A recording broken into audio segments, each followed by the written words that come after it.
राम राम जी सभी को।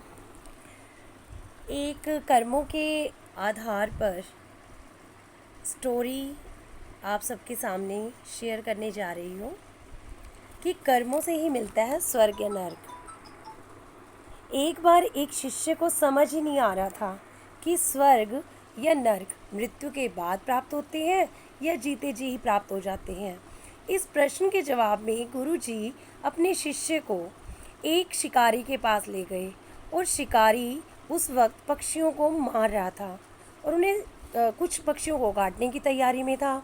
यह कृत्य दिखाने के बाद शिष्य एकदम घबरा गया। उसने गुरुदेव से कहा कि गुरुजी यहाँ से चलिए, ये तो बिल्कुल नर्क है। गुरुदेव ने कहा, इस शिकारी ने ना जाने कितने जीवों को मारा होगा, इसके लिए यहाँ तो नर्क ही है और मृत्यु के बाद भी इस संसार में उसके लिए नर्क ही था, मृत्यु के बाद भी उसे नर्क ही मिलेगा। तो फिर गुरुदेव जी अपने शिष्य को एक वैश्य के पास ले गए, जहाँ पर वे शिष्य को दिखाते हुए बोले कि ये देखो नर्क एक और। तो गुरु शिष्य ने कहा, गुरुजी आप मुझे कहाँ ले आए हो?